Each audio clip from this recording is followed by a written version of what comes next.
Welcome to Resiliency Redefined. I'm your host, Robyne, and I am thrilled to share with you information about resiliency, well-being, performance, education, business, parenting, and everything in between. I'm committed to joining you each week to talk about these big ideas and bring them into action, habits, tools, strategies, tactics that allow us to finally uncover what it takes to truly be well. And I'm just so excited that you're here.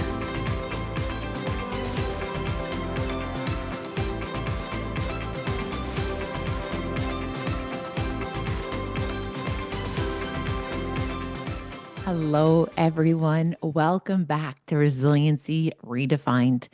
Today, I thought we could take a deep dive into emotions, big feelings, because one of the things that I have seen in the last wee while is that the emotional storm that people are navigating, it's really causing havoc on lives in a professional way, in a personal way. And the reality is emotions are part of the lived experience, yet many of us would like to perhaps not feel as many or as deeply as we might be doing. So I want us to spend some time in this environment, this moment right now, to explore emotions in a way that can set us up for success. So if you're a little bit like me and you hear us talking about emotion, hear me talking about emotion, you might not love this topic because for some of us, like emotion is our kryptonite. It's like when I'm leaning into logic, when I have all of the information, when I'm feeling well resourced, emotions tend to not muddy the water. All right. But this is what I want to frame our conversation about. Your emotions make up your lived experience, probably more so than actually your thoughts and even some of your behaviors, because emotions impact the quality and the lived experience of what it feels like to be us, what it feels like to be you. Our feelings are so important. They are not like second class citizens to logic and thought. Emotions are the color in an otherwise black and white, 1-0 binary type world. Okay. These are so important. The first big idea I want to start us off is this: our life moves in the direction of our strongest emotion.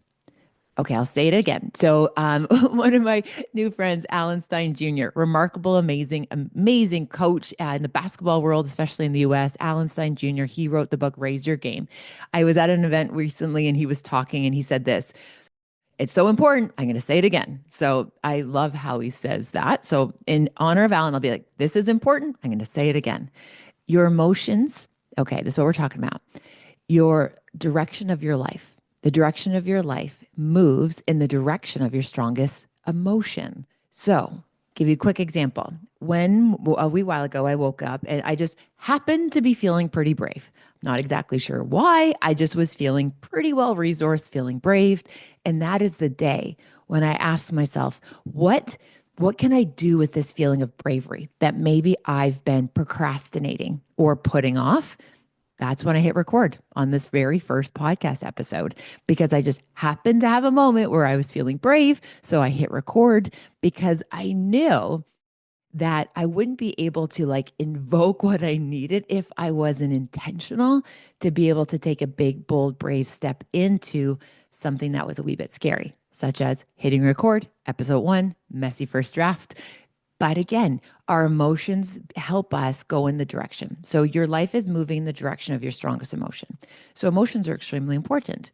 And as I said, for some of us, it's like kryptonite. Some of the other kind of touches on emotion we've already explored thus far together is, for example, high performers. We don't like to feel the emotion of helplessness. Give me anger, give me rage, give me jealousy, because hey, that fuels some good ideas. Like, give us all of this assortment of other things, but please don't make us feel the feeling of helplessness, because it's awful. We want to fix things. We want to improve. We want to move that needle. We want to help things happen. And when we feel helpless and our hands are tied, it doesn't bring out the best qualities in our personalities. Okay. So helplessness might be an emotion you might not love either.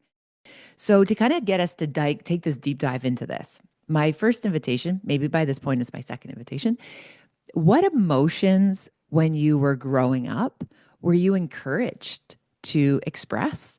And what emotions were discouraged?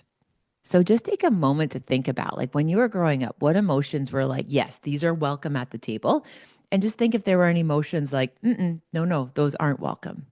I know personally for me, anger. We weren't really supposed to get angry. We were supposed to lean in quickly to taking the higher ground, right? That's what wise, healthy people do. Is we go when they go low, we go high. Now, I believe it was Michelle Obama who said that. So clearly, my family heard that before Michelle had said it. But the idea is, we always had to take the upper. You always had to go up.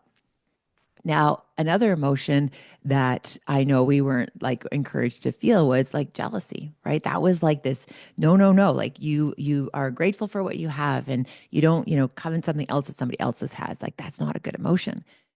So I recall, in early relationships that I would feel jealousy, and it is a normal human emotion to feel jealousy when your resources are being threatened.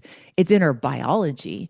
But because of my lived experience, I was kind of made to believe that jealousy was like this like dirty emotion, this bad emotion. So here's another pause. Emotions are not inherently good or bad. Our emotions are not moral issues. Emotions are the body's way, the psychology, the physiological processes in which we have evolved, which means they all serve a purpose. Now, that doesn't mean that they all should be acted upon. One time or another in our evolution, these emotions served a very important purpose. So let's take the emotion of jealousy. Okay, so imagine from, like, again, an evolutionary perspective. Our bodies knew it needed to like gather resources, right? Our bodies knew we needed to like have maybe protection, or we had to have a mate, or we had to be part of community.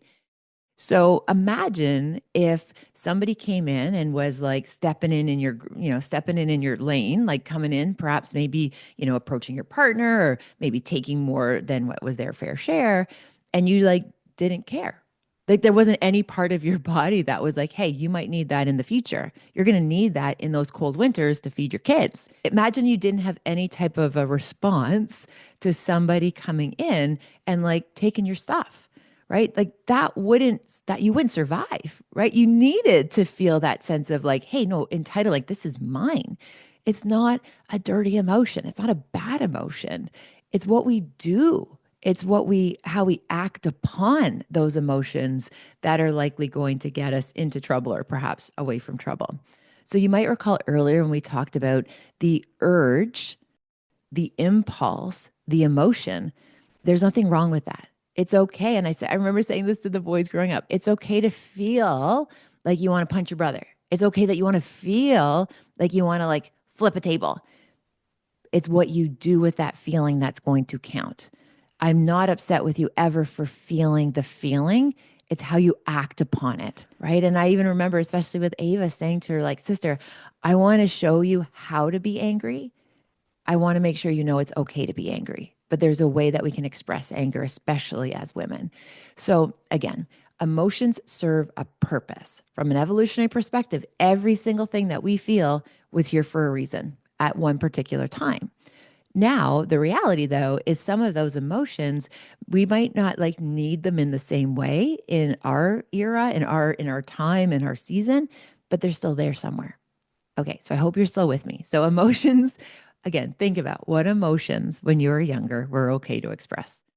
Which ones were discouraged? That's a really great starting point to start thinking about some of this like redefinition that we might need to do with our emotions.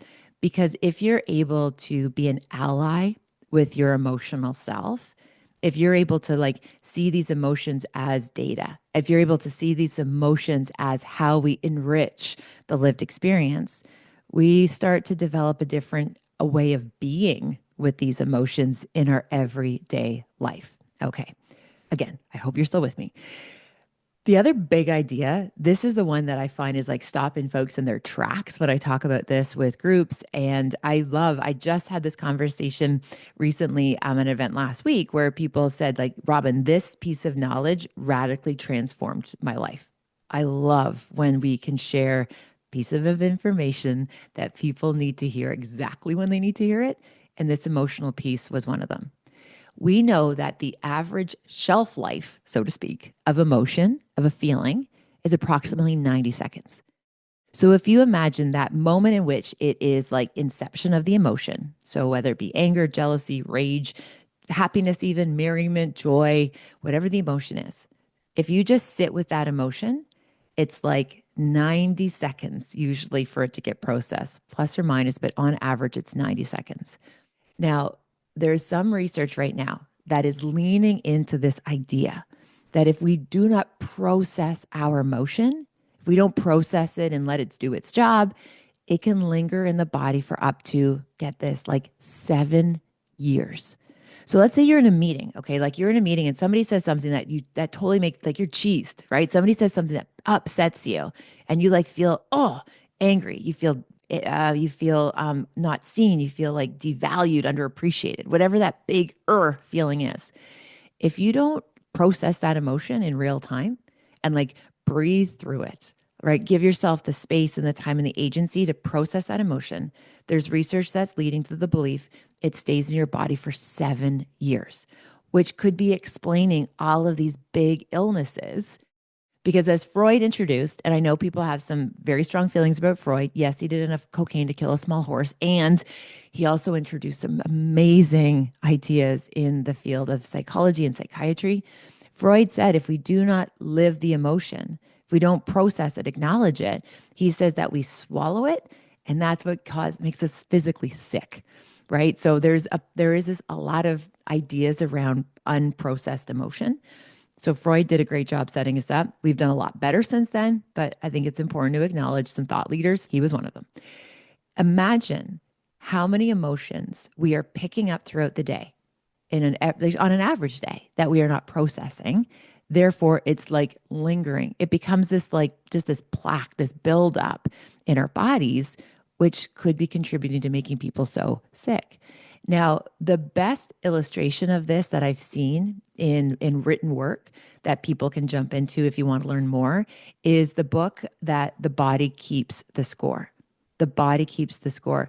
Van Bessel talks a lot about trauma in that case, and especially major trauma, and it lingers in our system. So think about it this way. You're in this meeting, you have this big emotion, and you don't process it. You don't acknowledge it. You just ignore and override. It could actually be doing more, obviously more harm than good because it's creating this buildup. And I think, in my opinion, I think this is why mental health and emotional health is becoming so difficult right now. We're talking about emotional health more than we've ever talked about it before in the world, yet people are more emotionally unwell than they've ever been. And I think that has to do with the fact that we're talking about it, but we're not actually processing it. Right. We're kind of getting in our own way. We're not letting our brain and our body do its own job of knowing how to work with this. And because our world is moving at such a fast pace, faster than it ever has before, our brains haven't caught up. From an evolutionary perspective, we haven't evolved this quickly to have this amount of emotion, right? This like we're these feeling factories, and every day we're picking up all of the emotion, and we're just not having enough time to process it. So here's another example.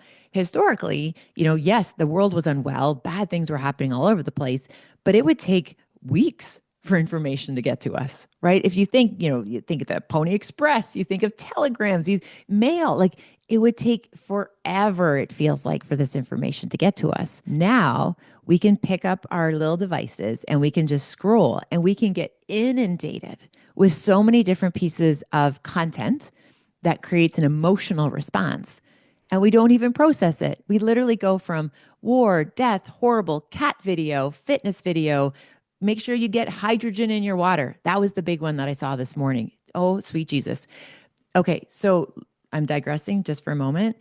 The amount of hype cycling of people trying to sell you stuff for your health and your fitness, it's actually gross. I heard this video just this morning. It came across my feed that said water doesn't have enough hydrogen in it. Like, and I'm like, what?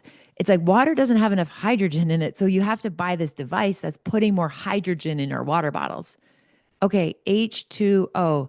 There are already two hydrogen molecules in water, which makes it water. People, you don't need hydrogen in your water. It is already there. So when people say, Robin, what is the best water? It's the whatever water you drink. That is going to be the best water. I digress. Okay, let's get back to this piece about content information. So think when you're scrolling, your brain is trying to register all that stuff you're seeing, even though you're scrolling super duper fast. There's going to be like an emotional, like salad, emotional charcuterie board being thrown at you. But then we just like jump to the next thing. And our brain is still trying to be like, wow, there's a lot of bad stuff happening in the world. Am I safe? Am I sound? Am I all right? We've already moved on and now we're shopping, right? So, again, appreciating that there's so much emotion out there and we have to find ways to process it. Now, how do we process emotion? I love this question. First of all, notice emotion. So here's an example. The other day I was moving super quick and did a little check in and I just paused and I'm like, whoa, I'm feeling really sad. And then I was trying to figure out, okay, like, why am I feeling sad in this moment? Where is this sadness coming from? And I took like this little practice of just pause and just like rewind from my day so far. So kind of like Blockbuster, be kind and rewind. That's dating myself, but for the people who've actually rewound something in your life, you know what I'm talking about. If you notice a feeling, just pause and then just slowly rewind to think about where might I have picked up something that could be contributing to this feeling. And I did this the other day, and I noticed when I stopped long enough, there was just this one micro moment where I just happened on my phone to see a picture of Luna.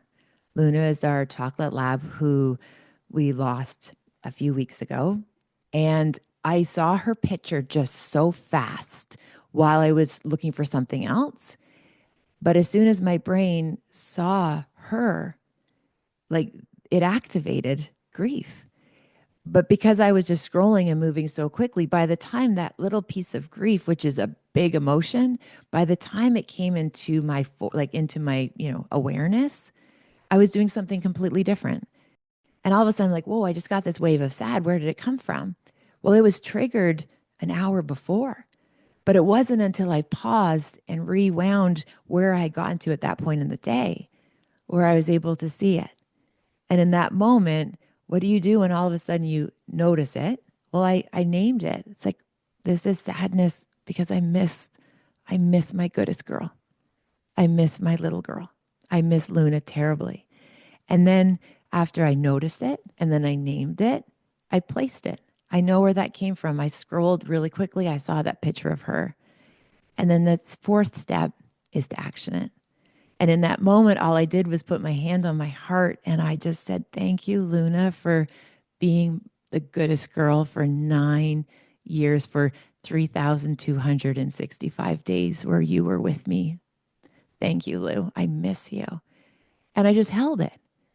And as I recognized that emotion of sadness, of loss, of missing, I recognized that, those, even though I had 9+ years with her, that wasn't enough. It never is enough with the ones we love. I was able to breathe through it and then I was able to release it. Now, that doesn't mean I released the sad. It doesn't mean I released the emotion. I released the confusion of where that emotion was coming from. Because, my friends, this is one big difference when it comes to the emotions that linger and the emotions in our body. The outlier. The outlier is the emotion of grief. Grief rewrites us. Grief doesn't last 90 seconds. Grief will last every single minute for the rest of your life when you have lost something or someone that matters to you. And we don't ever get over grief. It isn't an emotion to get over because again, it rewrites us. What we learn with grief is to carry it with us. We make room for grief. We recognize that it is always there. And for some of us, and I speak to this especially when it comes to the loss of my mother, I will never get over it. I will I will never be okay with it. I am learning how to walk with it, and I will walk with it every single day for the rest of my life. And that's part of what happens when you care so deeply. And the deeper the love, the deeper the grief. So, emotion, my friends, is part of our lived experience. So, that little practice that I shared about noticing about Luna and that grief I was feeling in that moment was to first notice it, name it. What am I looking for? What is this emotion I'm feeling right now? Place it. Where is it likely that I picked this up? And then action it. Do any little gesture, any little micro behavior that allows that emotion to be seen and to be recognized. Okay, let's talk about another example. Okay, so if I'm so sorry if you literally just did your makeup and I like just brought it out of your face with that story about Luna and my mother. Like grief is real, and we will perhaps, if that's something people want to hear more about, happy to tell you about some pretty remarkable pieces of understanding and awareness building around living a life with grief.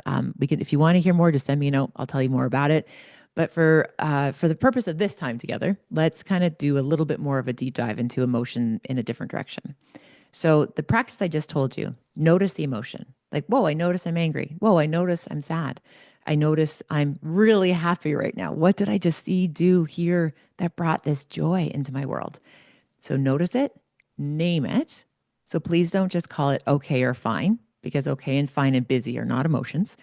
Name it in a way that will serve you. Like get as granular as you can. Place it. This is where it came from. And then action it. Right. And simply it could be, you know what? I just saw that emotion. I see where it came from. I'm naming it. I don't have time to action it right now, but that's okay. I'm just going to jot it down on a post-it note and I'll come back to it. That practice in itself is a way to process it. So it's okay that we can't just all drop and roll and like get into that big emotion. Perhaps you're about to walk out on stage or walk into your classroom or pick your child up, whatever your environment is. Maybe processing it doesn't make sense at that moment, but just don't let it go unaddressed. Okay. We don't want to leave these things unattended to. Now, the other thing about emotion, this is one I really love to share with people. This idea is called your emotional home, your emotional home. So the question is, what emotion do you notice that you spend most of your time in? What's your emotional home? For some people, it might be worry. At any given time, you can just find a way to get yourselves all worried up. Maybe it's anger. I've been with people who like literally could be looking at the most beautiful vistas in the world, like literally be in the most amazing place in the world. And they're like, yeah, but you know what? Those sheets were really scratchy in that hotel room. And I'm literally looking out, being like, we are literally looking at one of the like wonder of the world, and you're talking about scratchy sheets in the hotel. Like, who are you? Why do you do that to yourself? Their emotional home is anger. They always find things to be angry about. My dear friend Stu, Stu is part of the Epic community. Stu Saunders, remarkable human. He said something once to me that was so helpful. He said, Robyne, you do realize some people live to be outraged. As Alan would say, it's important, so I'll say it again. People live to be outraged. Some people actually live just to get teed off all the time. Good to know. So we call this emotional home. Now, maybe your emotional home is calm. Maybe your emotional home is just deep gratitude. Like you just literally walk through the day with this abundance of appreciation. Maybe your emotional home is love, that you just sit, like as Dr. James would say, under the influence of love, and you look at the world through a loving lens. Now, I think that's pretty aspirational. Let's be honest, right? A lot of us are not showing up living under the influence of love. We're just doing the best that we can with the tool and the energy and the resources that we have. But again, I'll pause and ask you to think about what emotion would you say that you live the most with? And I'm very confident many of us might say busy. Busy is not an emotion. Maybe we might say frantic, anxious, wobbly. Now, it's amazing if you think about this. If our life is moving in the direction of our strongest emotion, what is that emotion? Because that's going to influence our emotional home. So let's say you feel down, depressed, like this heaviness, this despair. that is going to move you in the direction which is likely sticking you in the past. When we feel depressed and heavy and down, we're usually tethered to something in the past. If your emotional home is worry, you're moving in that direction, which means it's anxious and uncertain about the future. You're looking way too far ahead. You're, imagining scenarios that haven't even happened yet. And again, using this insight to be, okay, what is my emotional home? Now, my invitation for you, my gentle invitation, whatever your emotional home is today, it served you well. It has gotten you to this point. So that my, emotional home for a season that was just felt so unworthy, that just felt so undeserving of the miracle that I was gifted, which I then realized my miracle at 16 was just one of infinite amount of miracles I've had in my life. But at the time, I just thought it was this one big one. But now I see that literally every day there are miracles all around us. But I felt this deep unworthiness for so long. And that emotional home pushed me so hard to try and earn my worth. So yeah, in reflection, it didn't feel great, but you know what? Knocked off about 5 degrees, right? Knocked off so much success in the external world, pushing myself and using that as a driver to the point where I recognized it wasn't serving me anymore, but it did. That unworthiness served a purpose. That season was challenging and wildly productive. Okay, so please, I invite you to pull back the judgment, whether or not this is a good or bad emotional home. They all serve a purpose. And it's okay. Every behavior serves a purpose. Every season serves a purpose. But take a moment perhaps and just pull back a wee bit and say, okay, yes, maybe this unworthiness fueled this particular season. That was my emotional home. But it doesn't have to be that way moving forward. We can learn, we can unlearn, we can level up, skill up, build new perspectives, increase our perceptions. So yeah, whatever your emotional home is, just notice it. I would even encourage you to say, thank you. Thank you for giving me this to work with because it's brought me here today.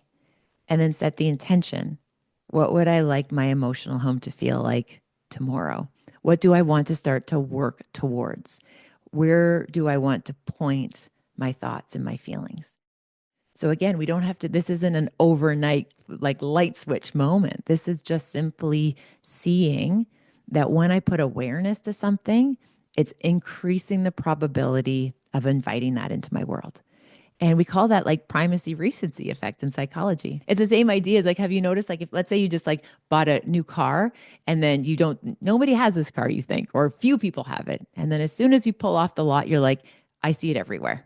It's just primacy effect, right? And recency effect. It's the last thing that I was thinking about, I'm more likely to see it again, right? So I want you to set the intention. I want you to set the intention to soften the edges of your emotional home, to welcome whatever it was. It served a purpose. It's been where you've been. And then start to imagine how you want to feel most of the time.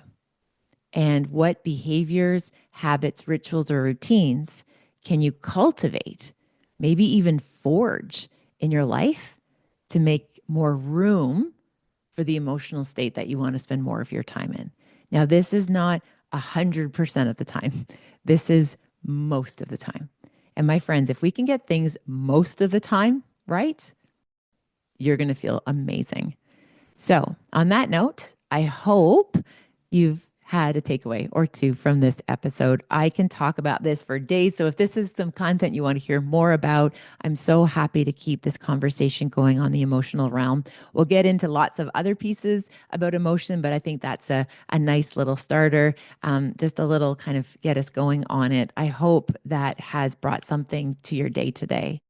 I hope today you can be kind to yourself, welcome yourself wherever you are, and trust that you are well equipped to navigate whatever comes your way. So my friends, thank you for listening and take good care, and I'll see you next time. Bye for now. Thank you for spending time with this podcast episode today. I hope you found something helpful in Resiliency Redefined. Please feel free to share it with somebody who you might think could benefit.